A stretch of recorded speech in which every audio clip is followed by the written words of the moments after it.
On va tourner ensemble dans Jean, le 14e chapitre, si vous le voulez bien. Et j'aimerais poursuivre la pensée qui a été lancée dimanche matin, comme quoi personne ne peut combler notre vie comme le Saint-Esprit. Et Dieu a vu le vide de l'homme, il a vu ses déchirures intérieures, ses blessures, son passé, ses remords, ses regrets, ses péchés, la laideur intérieure et l'homme qui lutte avec tellement de choses intérieurement. Et Dieu a envoyé son Fils qui a donné sa vie à la croix pour nous ouvrir le ciel. Et Jésus a dit, je ne vous laisserai pas, même Jésus a dit, il est préférable que je m'en aille. Je vous enverrai le Saint-Esprit. Amen. Et le Saint-Esprit, c'est Dieu qui vient combler notre vie. Et nous avons vu ensemble le dimanche matin que d'abord, il nous faut des temps forts. On a des moments dans notre vie, des cœurs à cœur, je ne referai pas dimanche matin avec le Seigneur, mais on a des moments ponctuels avec le Seigneur, mais aussi le Saint-Esprit, le Nouveau Testament nous enseigne à vivre une marche continuelle avec le Saint-Esprit. Vous êtes avec moi ce soir? Continuellement. Amen. Et regardez ce qui apparaît, si tu peux mettre peut-être le premier verset à l'écran, c'était ce qu'on a vu ensemble le dimanche matin. Le premier.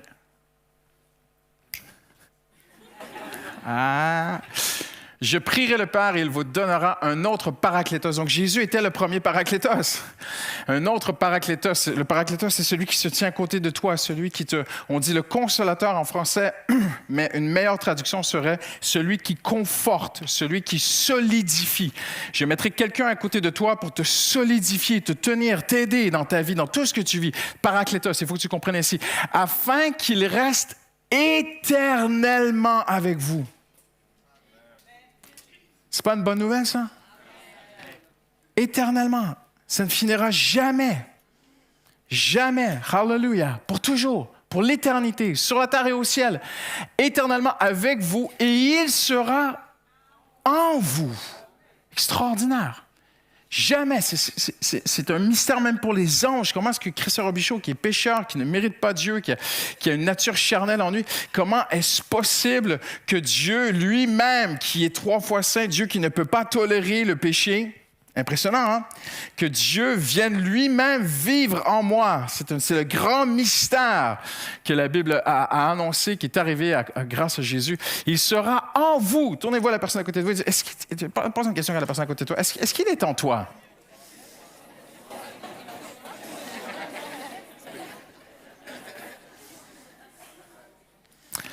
Regardez ce que Jésus a dit. Je ne vous laisserai pas orphelin. On a parlé de l'orphelin dimanche matin. Mon Père, et plus tard dans le texte, Jésus parle de celui qui aime Dieu. Celui qui aime Dieu, mon Père l'aimera. Celui qui aime Dieu, c'est celui qui garde sa parole. Il y a beaucoup de choses qui sont dites, mais on saute, on va directement à cela. Mon Père l'aimera, nous viendrons vers lui. Dieu va venir vers toi. Hallelujah. J'ai entendu un amen au fond de la salle. Merci, ma soeur. Nous viendrons vers lui et nous établirons domicile chez lui. Et on peut traduire aussi avec lui. Mais qu'est-ce que tu veux de plus? T'as tout, en fait. T'as tout gagné. Et Jésus dit, nous, le Père, le Fils, le Saint-Esprit, c'est extraordinaire. Dieu lui-même, par son Esprit, vient chez toi, en toi, vivre avec toi. Alors, le Seigneur et la maison de Dieu, elle est d'abord et avant tout ici. Elle est chez moi, elle est ici, la maison de Dieu, bien sûr. Mais Paul dit, ne savez-vous pas que vous êtes le temple du Saint-Esprit?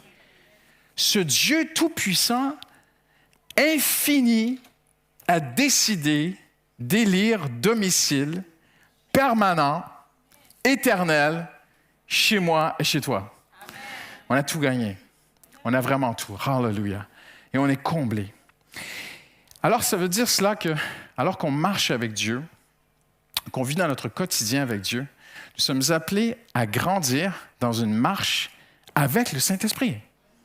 Même, la Bible dit même, si vous marchez par l'Esprit. Et j'aimerais qu'on puisse regarder à un homme dans l'Ancien Testament ce soir, un homme qui était avant son temps, vous me direz peut-être, ou qui s'est vraiment démarqué, c'est le roi David. David était un petit berger, un jeune homme simple, personne n'avait jamais entendu parler de lui, qui aimait Dieu, parce que Dieu dit, j'ai trouvé un homme selon mon cœur. Il a trouvé ce jeune berger très, très simple, qui aimait Dieu, qui voulait marcher avec Dieu, qui avait une vie intègre. Et Dieu dit, j'ai trouvé un âme seul dans mon cœur. Un jeune homme qui connaissait la puissance surnaturelle du Saint-Esprit. Parce qu'il raconte que si un lion venait pour attaquer une brebis, il dit, je courais derrière lui. Le lion venait saisir la brebis dans sa gueule, il partait avec. C'est comme ça que les lions faisaient, ils font encore comme ça aujourd'hui. Ils viennent, ils saisissent l'animal, ils l'amènent en dehors du camp. Parenthèse, c'est comme ça que le diable veut faire. Il veut t'éloigner du peuple de Dieu. Mais David dit, je courais derrière lui. Je le saisissais par la gueule. Et s'il se retournait contre moi, je le frappais. J'avais envie de dire, mais David, c'est sûr qu'il va se retourner contre toi, le lion. Et il tuait le lion. Et David parle d'un ours aussi qui vient et il tue l'ours. David avait connu une puissance de l'Esprit. L'Esprit de Dieu venait sur lui.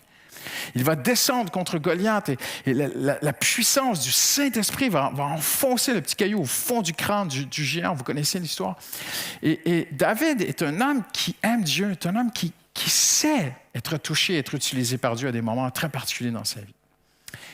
Et à un moment donné, il va rendre le roi Saül jaloux. Parce que Dieu est avec lui. Et Saül veut sa peau, donc il fuit dans les montagnes. On pense à peu près 9-10 ans, entre 8 et 10 ans de fuite dans des cavernes et tout. Et on arrive au chapitre 24, qu'on ne lira pas ensemble ce soir, mais nous arrivons au chapitre 24. Ça fait des années que David, il a maintenant une bande, ils sont des centaines avec lui, il a des soldats avec lui. Et il est fatigué de vivre caché dans les cavernes comme ça pendant des montagnes, dans les montagnes pendant des années. Dieu lui a dit qu'il serait le roi d'Israël et ça ne s'accomplit pas, ça n'arrive pas. Et qu'est-ce qui se passe? Saül ne le sait pas, mais dans la zone où David est, il y a beaucoup de grottes. Et Saül rentre, je vais vous gêner, mais c'est ce que la Bible dit, il rentre pour aller à la toilette. Et Saül rentre pour aller à la toilette, et ce qu'il ne sait pas, c'est que David est là, caché au fond de la grotte, avec des hommes de guerre qui ont faim. Des guerriers. Ils sont là. Ils se mettent à murmurer entre eux et disent à David, « Mais c'est Dieu! David, ça fait des années qu'on attend ça. C'est Dieu qui le met dans ta main. » Et David dit, « Mais oui! » Et David prend son épée.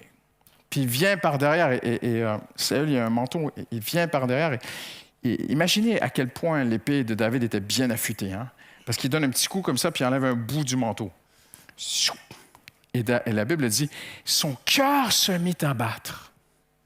Très intéressant. Sensible au Saint-Esprit. Et David recule. Et la Bible dit qu'il va voir ces chefs de guerre, ces guerriers. Il recule, il va les voir et il leur dit, non, j'ai pas la paix de faire ça, mon cœur s'est m'abattre, je me sens vraiment pas bien de faire ça. Et la Bible dit qu'eux veulent y aller à sa place. Vous lirez les textes. Ah, mais tu veux pas tuer? Il n'y a pas de problème, laisse-moi y aller. Et la Bible dit que David les empêcha. Donc vous pouvez imaginer les bras de David comme ça qui empêchent 5, 6, 8 gars. Non, vous n'allez pas tuer Saül. Et là, tu dis, cet homme, ce jeune homme, à peine près de 30 ans, était sensible à Dieu. Sensible à Dieu. Mais la Bible nous appelle ce soir à nous poser une question très intéressante. Saül va mourir plus tard, David va devenir roi. Les années vont passer, c'est la saison de la guerre, et David va envoyer ses troupes, va envoyer Joab, chef de l'armée, partir assiéger une ville qui est très loin. Et la Bible dit, « Et David n'y alla pas. » Et ce soir-là, le roi David marche sur le toit de son palais, tranquillou, la vie est belle, Dieu m'a délivré de Saül. Quelle belle vie confortable le Seigneur m'a donnée. Mais qu'est-ce que c'est merveilleux d'être là. Ah, je ne suis pas à la guerre ce soir. J'ai passé ma vie à me battre. Mais là, c'est bon. Il y en a d'autres qu'il faut pour moi. Et alors qu'il marche sur le toit, je vais vous gêner bien comme il faut parce que la Bible, elle est crue. Il regarde en bas. Si vous avez déjà été à Jérusalem, Jérusalem est surélevée. Et puis, il voit en bas, il est sur son palais. Et puis, il voit une jolie femme qui se baigne nue dans son jardin. Et le roi David, il appelle son serviteur, il dit, « C'est qui la nana là-bas? » Et puis il dit, « Elle s'appelle Bathsheba, c'est la femme d'Uri. » « Ah oui, elle est mariée. » On fait l'avenir quand même. Il couche avec elle. Elle tombe enceinte. Elle lui envoie un message, « Je suis enceinte de toi. » Bon, il fait venir Uri, qui est à la gare. Il dit à Uri, va voir ta femme. Et Uri, non, ne veut pas y aller. Alors il fait venir Uri, et puis il le met avec des hommes, et puis il met du vin sur la table, et il va enivrer, il l'amène à l'ivresse pour qu'il perde son sens. Et puis après, envoyez-le coucher avec sa femme. Je ne veux pas qu'on sache que j'ai couché avec elle. Et il ne veut pas y aller, Uri. Alors il fait venir le chef de l'armée. Il va orchestrer, comme un chef mafieux, le meurtre, l'assassinat de cet homme. Et là, j'arrête l'histoire. Pourquoi son cœur a-t-il fait les palpitations quand il s'est approché de Saül? Et pourquoi son cœur n'a-t-il pas battu? Pourquoi son cœur ne s'est pas mis à battre dans toute cette histoire? Ça va durer des mois, cette histoire. Impressionnant, hein? Pour la simple raison que Dieu est immuable, Dieu ne change pas. D'abord, Dieu ne change pas. Dieu aimait autant David lorsqu'il a été tenté de tuer Saül que lorsqu'il a été tenté de tuer Uri. Dieu est immuable, Dieu ne change pas. La Bible dit que Dieu ne nous pousse pas dans la tentation. La Bible dit que ce n'est pas Dieu qui nous fait pécher, donc Dieu est parfait dans cette histoire. Vous êtes avec moi? Dieu est immuable, Dieu ne change pas, mais le cœur de l'homme change. Même le cœur de l'homme selon le cœur de Dieu change. Tournez-vous à la personne à côté de vous ce soir et dites « Attention ».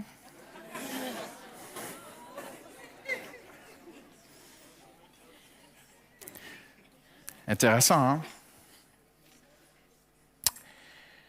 Dieu nous veut dans une marche sans interruption avec le Saint-Esprit ce soir. Dieu veut que toi et moi, nous marchions au quotidien avec le Saint-Esprit, mais ça va demander une chose de notre part. Il a tout payé, mais ça va demander une chose de notre part, de garder une sensibilité à l'Esprit de Dieu. Si tu peux monter à la prochaine diapo, s'il te plaît. Vous n'avez pas reçu un esprit d'esclavage pour être encore dans la crainte. Dieu ne veut pas qu'on vive dans la crainte ce soir. Dieu ne veut pas que tu sortes d'ici, que tu aies peur, tu vois. Mais vous avez reçu un esprit d'adoption. Tu vois, je suis un enfant de Dieu, par lequel nous crions « Abba, Père, Papa ». L'Esprit rend lui-même témoignage. Lui-même rend témoignage, et tu peux comprendre un sens de continuité dans ce texte. L'Esprit de Dieu continuellement est à l'intérieur de toi. Il te laisse savoir que tu es sa fille, tu es son fils. Tu n'as pas besoin de te rappeler tous les jours « Je suis la fille de Dieu, je suis la fille de Dieu, je suis un enfant de Dieu, je suis un enfant de Dieu ». Comprenez-vous ce que je veux dire? Moi, je me lève tous les matins, je n'ai pas besoin de me regarder dans la glace. Je suis un homme. Je sais, je suis un pasteur, je suis marié. Non, je sais, ça fait partie de ma vie. Et quand le Saint-Esprit vient dans ta vie, il touche ton identité, touche ton ADN, il change ton identité. Je ne sais pas qui change ça, mais comprenez-moi bien ce soir. Il te donne l'identité d'un enfant de Dieu. Et il te témoigne continuellement par sa présence en toi. Tu sais que tu es un enfant de Dieu. Il témoigne continuellement à notre esprit. L'Esprit de Dieu vit dans ton esprit. Que nous sommes enfants de Dieu. Or, si nous sommes enfants de Dieu, nous sommes aussi héritiers. C'est extraordinaire. Héritiers de Dieu et co-héritiers de Christ. Nous n'avons pas à nous répéter qu'il nous aime. Il est continuellement là. Il veut vivre parce qu'il est continuellement avec nous, parce qu'il nous témoigne continuellement. Le Seigneur veut marcher avec nous, veut nous amener à vivre, à grandir dans une simplicité de marche à l'écoute du Saint-Esprit. Mais il sait combien il sait que notre cœur peut changer. Et que notre cœur a besoin de quelque chose de Dieu. Alors, qu'est-ce que le Seigneur va faire? Parce que c'est lui qui fait le travail ce soir. Mon cœur peut changer. Le cœur de David a changé. Mon cœur et ton cœur peut changer. Mais la bonne nouvelle, c'est que c'est lui qui veille sur nous. C'est lui qui lit nos cœurs mieux que nous-mêmes. Alors, comment le Seigneur va s'y prendre? Eh bien, il va nous conduire et nous réconforter dans une vie d'inconfort. C'est pas tout le monde qui aime entendre ça. Regardez David. Il est où quand il est tenté par Bathsheba? Il est bien. Il est dans le confort. Il aurait dû aller à la guerre, mais il a choisi le confort. Comment était David quand son cœur battit très fort? Il était faible, il était pauvre, il était fragile. Il dépendait de Dieu. Et parce qu'il se savait dépendre de Dieu, il craignait Dieu. Le plus grand danger, ou l'un des plus grands dangers qui te guette et qui me guette moi aussi, c'est d'arriver à un endroit où on pense qu'on sait. On pense qu'on y est. On pense que je sais gérer les choses. Je sais gérer. Et on ne se rend pas compte, mais même si on est enfant de Dieu, même si l'Esprit de Dieu vit en nous, on développe une sorte d'indépendance de Dieu. À travers le confort, les choses. Tu as réussi ça, tu as réussi ta carrière, tu as réussi ta vie, tu as réussi ton mariage, tu as réussi plein de choses. À un moment donné, tout a réussi. Et qu'est-ce qui arrive? Tu perds la conscience que toutes ces choses-là sont des grâces de Dieu en passant. Hein? Et tu deviens confortable. Quand David était, et la réponse sera donnée par le prophète Samuel au roi Saül. Là, je complique les choses pour ceux qui sont nouveaux dans la foi ce soir. Mais avant David, il y a eu un roi qui s'appelait Saül, qui était mauvais. Mais il a été choisi de Dieu. Dieu lui a donné une chance. Et le prophète Samuel va lui dire littéralement ceci. Il va lui dire, lorsque tu étais petit à tes propres yeux, je pense que même que tu peux mettre le texte à l'écran, lorsque tu étais petit à tes propres yeux, le Seigneur a fait de toi le chef d'Israël. Impressionnant, hein? Et David est sensible. Le Saint-Esprit, mon ami, il est toujours là, il n'y a pas de problème. Mais David était sensible, il est devenu insensible. Il avait le cœur tendre, il est devenu dur, à un tel point qu'il a organisé le meurtre d'un homme. Tu te rends compte? Et c'est un avertissement. Dieu parle, tantôt d'une façon, tantôt d'une autre. Et parfois, et Dieu va envoyer, Dieu l'aime tellement, David. Il va envoyer le prophète Nathan, qui va venir lui raconter une histoire et qui va lui dire, il y avait dans ton royaume un homme qui avait une brebis, parlant d'une femme. Et il y avait un autre homme qui était riche, qui avait beaucoup de brebis. Puis il est allé, puis il a tué l'un, puis il a pris la brebis. Puis David se lève de son trône. Mais c'est qui cette histoire? Il va lui donner 4 fois plus. Et Nathan lui dit, c'est toi. Et il s'effondre. Il ne voit plus. Il ne voit plus. Il voit l'injustice chez les autres, mais il ne la voit plus dans sa vie. Il faut une intervention fracassante du prophète qui vient le voir. C'est impressionnant, hein? Parce que son cœur est devenu dur. Mais qu'est-ce qui a fait que son cœur est devenu dur? C'est le confort. Voyez-vous, je ne suis pas contre le confort. Nous vivons dans un pays relativement confortable. Vous êtes assis sur... Il y a des gens qui se réunissent dans des églises où c'est beaucoup plus compliqué que nous. On a quand même une vie de confort. Tu as des belles baskets et tout. Voilà. On a une certaine vie de confort. Il n'y a pas de problème. Mais parce que Dieu nous aime, Dieu va permettre une vie d'inconfort. Je vais vous le prouver ce soir. Quand Dieu a appelé Paul, qu'est-ce qu'il a dit? Il a dit, il lui sera dur de régimber contre les aiguillons. Impressionnant, hein? Alors que Paul avait un grand appel, extraordinaire, que Paul aurait été appelé à avoir des visions célestes, appelé à avoir des grâces de Dieu. Il dira à la fin de sa vie, la grâce de Dieu a surabondé pour moi. Bien sûr, il y a une vie de bonheur, il y a une vie de joie, il y a une vie de plénitude du Saint-Esprit, il y a une vie de victoire spirituelle en Jésus-Christ. Bien sûr que Dieu veut pourvoir à tous nos besoins, tout ça, il n'y a aucun problème. Mais Dieu a quand même dit, il va y avoir des aiguillons qui vont venir piquer le derrière de Paul. Parce qu'à l'époque, le bœuf, quand il n'avait pas envie d'avancer, le fermier, au bout de sa herse, il y avait un aiguillon.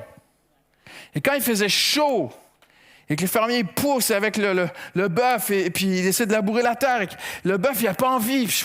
Non, j'ai envie d'arrêter. Pique! Et whoop, le bœuf, il est reparti. C'est pas moi, hein? C'est Dieu qui dit ça. J'ai une vie extraordinaire pour Paul, mais il va y avoir des aiguillons. Et Paul n'a pas eu une vie très, très confortable, d'après ce que je comprends. Et je pense que si un enfant de Dieu cherche le confort, quand je parle de confort, je ne parle pas de confort intérieur, spirituel, je parle de confort extérieur. David est au fond d'une caverne. Je ne dis pas que tu vas passer ta vie au fond de la caverne, t'inquiète pas. Mais David est dans cette fragilité, cette caverne, cette difficulté. Il est tellement dépendant de Dieu. Et là, il développe une vie de confort. Il est sur le toit, il est le roi, c'est lui qui décide. Il y a le premier et le dernier mot. Et on va à la guerre. Non, pas cette année. Tranquille, ouais, je reste là et tout. Et voyez-vous, il y a une leçon très importante pour nous là-dedans. Que parce que Dieu t'aime, il va permettre des épreuves. Il va permettre des choses pour te garder près de lui, te garder dépendante, consciente, parce qu'en fait, on est tous dépendants de Dieu. Même les gens qui passent devant lui, c'est juste qu'eux, ils ne se rendent pas compte. Tous les êtres humains sont complètement 100% dépendants de Dieu en toutes choses. La différence, c'est que certains sont conscients, certains ne sont pas conscients. Mais pour nous garder conscients que nous dépendons de Dieu, Dieu permet parfois des moments, des épreuves, des choses difficiles dans la vie. Comprenez ce que je veux dire ce soir? Parce que le cœur de l'homme a cette capacité, je termine bientôt, je vois l'heure qui avance très rapidement. Le cœur de l'homme a cette capacité, très, très, très rapidement, de devenir indépendant, de penser qu'il le sait, qu'il sait comment que ça marche.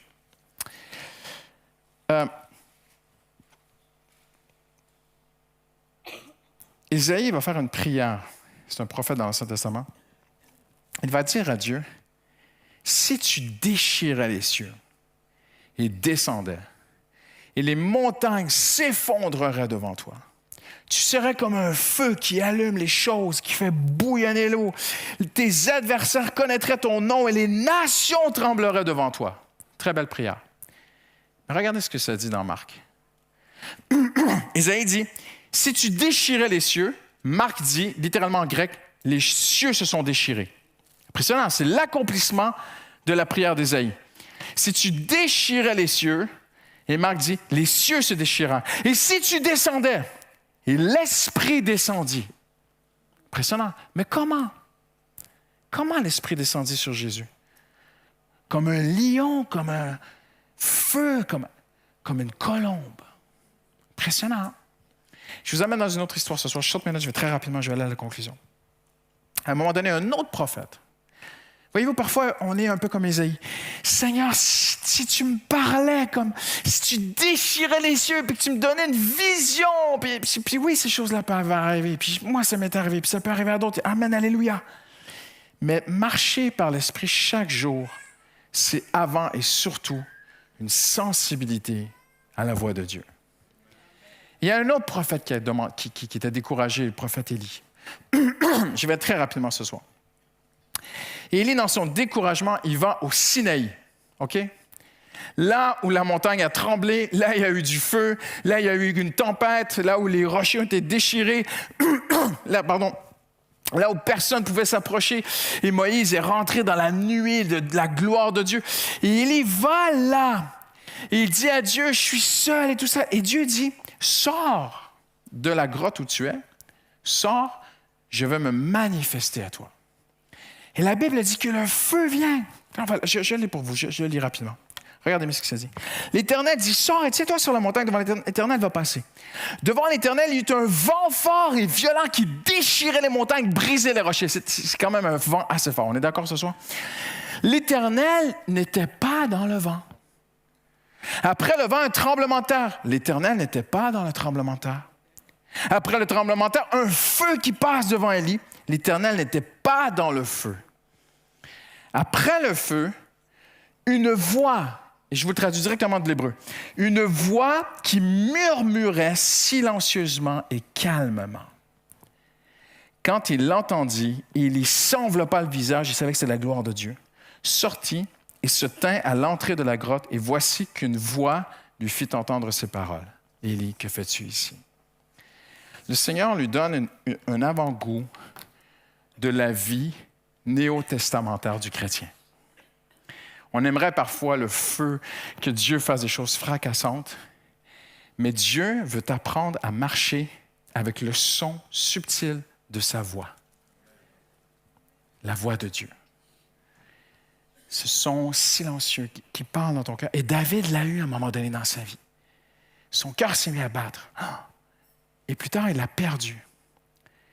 Et parce que Dieu nous aime, Dieu va permettre des choses dans nos vies qui nous enlèvent notre petit confort parfois. Pourquoi? Pour qu'on reste conscient que c'est lui le big boss et qu'on dépend de lui et qu'il peut donner, il peut reprendre, il est maître de tout, c'est lui qui dirige tout. Et quand on garde cette conscience que Dieu est souverain, on garde une sensibilité, on ne veut pas couper le contact. Comprenez ce que je veux dire ce soir? On ne veut surtout pas attrister le Saint-Esprit, perdre sa faveur, couper le contact. On ne veut pas ça, on sait, ça va être terrible si je te dis ceci ce soir. Tu peux perdre tous tes amis, mais ne perds pas le Saint-Esprit. Ne perds pas cette paix de Dieu. Ne perds pas l'esprit d'adoption qui te témoigne que tu es en paix avec Dieu. Voyez-vous, Paul dira, n'attristez pas le Saint-Esprit. Il dira, n'éteignez pas le Saint-Esprit.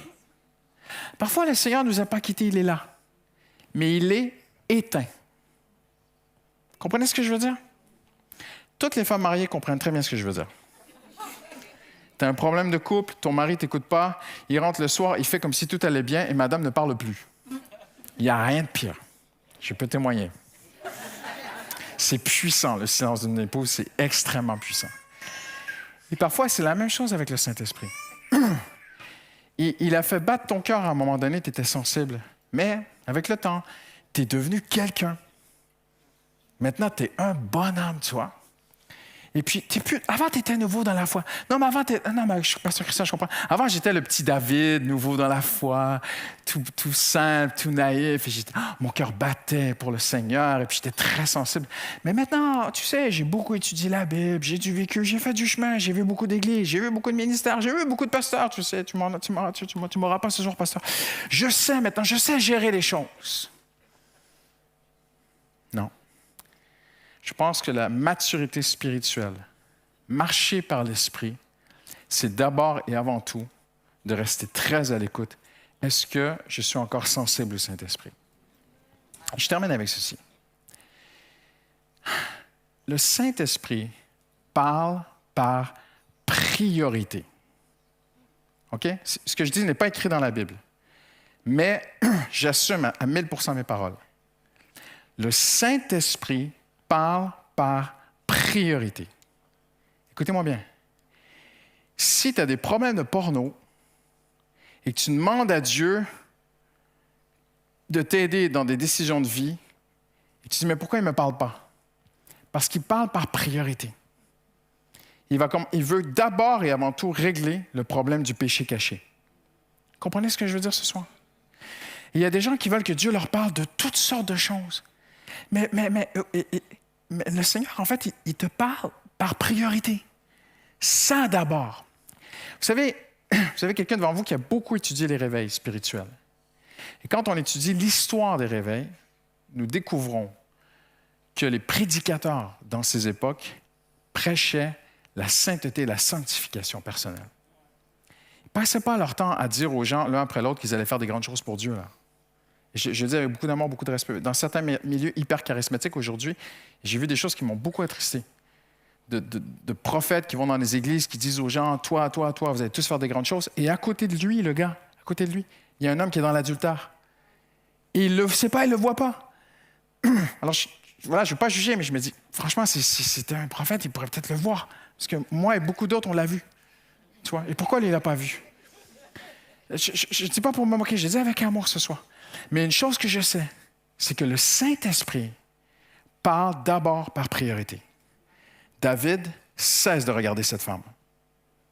Oh Seigneur, est-ce qu'on doit aller à la guerre? Est-ce qu'on doit faire ça? Non, je vais te parler d'autre chose ce soir, David.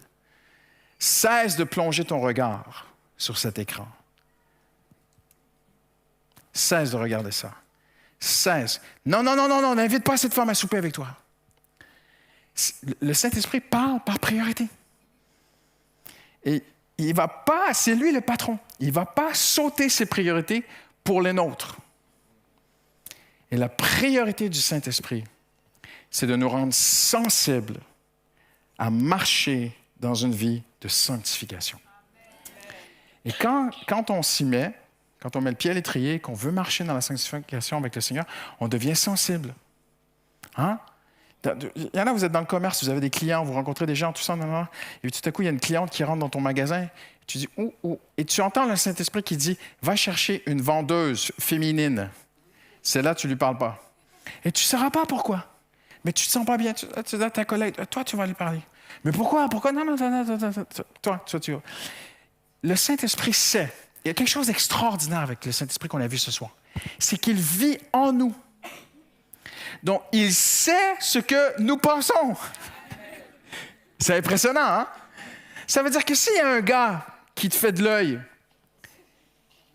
et que tu es marié, le Saint-Esprit sait ce que ça te fait. Il te dit, tu ne dis pas bonjour à ce gars. Voyez-vous, first things first. David, touche pas à ça. David, ce n'est pas à toi d'aller chercher la royauté. Il a reculé. Et même, il a influencé d'autres dans le bon chemin. Parce que David était sensible à Dieu. Pas de plus simple ce soir. Je crois que le Seigneur veut permettre parfois des choses dans nos vies, nous garder dans une vie parfois d'inconfort, parce que le Seigneur sait que quand on a tout ce qu'on veut, et matériellement, socialement, amicalement, et que tout va bien dans tous les domaines de nos vies, on a tendance, pas tous, mais beaucoup d'entre nous, on a tendance à moins dépendre de Dieu. Et le cœur s'endurcit. Et le tentateur arrive et on ne le voit pas venir. C'est simple, hein? Pas le plus simple ce soir. Mais c'est un très bel encouragement et leçon où tu te dis, Seigneur, l'homme selon le cœur de Dieu. Ce jeune homme sensible, son cœur bâti. Qu'est-ce qui s'est passé? Son cœur a changé. Pourquoi? Il commence à s'installer dans une vie confortable. Je suis convaincu ce soir. Comment garder un cœur sensible? Accepte. Franchement, je te dis, si tu penses que le Seigneur va te donner une bonne petite vie tranquille, tu vas t'asseoir tous les soirs sur un nuage, franchement, tu vas être déçu. Parce que le Seigneur, quand on accepte Jésus, il nous envoie à la guerre. Amen. Ne vous inquiétez pas, on ne va pas faire de vous des terroristes, là. Mais il y a un combat spirituel. Et à l'intérieur, une paix, un repos, mais à l'extérieur, une vie active. On se lève ensemble? Hallelujah. Seigneur, merci pour ta présence ce soir, Seigneur. Merci pour ton Saint-Esprit, Seigneur. Je ne vous laisserai pas orphelin. Je vous enverrai le Paraclétos, celui qui se tient à côté de toi. Hallelujah. Celui qui sera en toi. Il est en toi. Tu es en nous, Saint-Esprit. Et tu veux nous parler. Mais c'est comme la plupart du temps, c'est comme cette petite voix, comme avec Élie, Seigneur. Comme une colombe si fragile. Une colombe, tu es venu comme une colombe, Seigneur. Une colombe si légère, si souple, si fragile. Une colombe qu'on peut faire, et puis elle est partie. Et Seigneur, tu as voulu nous montrer que le Dieu Tout-Puissant est un Dieu sensible. Et nous devons cultiver un cœur sensible, Seigneur. Un cœur sensible à ne pas attrister l'esprit, à ne pas éteindre l'esprit, Seigneur. Garde-nous ce cœur. Même s'il faut qu'on se retrouve dans des situations de nos vies qui sont inconfortables, afin de cultiver un cœur qui reste sensible à Dieu. Demande au Seigneur Jésus ce soir. Seigneur, je veux que mon cœur batte quand ça ne va pas. Je veux un cœur qui bat quand la tentation arrive. Je veux la sentir. Je veux sentir que Jésus vient en moi et mon cœur se met à battre comme David. Et ça me dit, non, ne signe pas ce contrat. Ne va pas là, ne parle pas à cette personne, ne clique pas là-dessus, ne like pas ceci, cela. Le Seigneur sait tout. Le Seigneur sait tout à l'avance. Hallelujah. Hallelujah. Merci, Seigneur. Tu veilles sur nous, Seigneur. Tu nous aimes, Seigneur. Tu veilles sur chacun de tes enfants, Seigneur. Et tu veux que nous cultivions cette sensibilité à ton esprit. Au nom de Jésus. Amen. Je termine avec un témoignage. En prière, ça m'est venu. J'ai déjà raconté il y a des années. C'est un couple chrétien que nous connaissons qui font du business, ils sont dans le commerce international. Ce ne sera pas long, hein? 2 secondes. Et ils ont fait une alliance de business avec des gens. Ils sont allés en Chine. Ils sont arrivés en Chine. Ils se sont retrouvés dans une salle de conférence, autour de la table, avec un contrat. Ils ont fait tout le voyage pour le contrat. Et le chrétien, son cœur s'est mis à battre. Parce que Dieu est fidèle. Il n'a pas signé. Il s'est fait moquer, il s'est fait insulter, il s'est fait menacer. Il a pris l'avion, il est rentré en France, il a perdu tous ses amis à cause de ce contrat qu'il n'a pas signé. Mais 2 mois après, la boîte coulait. Et lui, son business marchait. Dieu veut que tu ailles bien. Dieu veut nous aider. Il faut cultiver une sensibilité à l'esprit. Amen? Amen. Bonne soirée.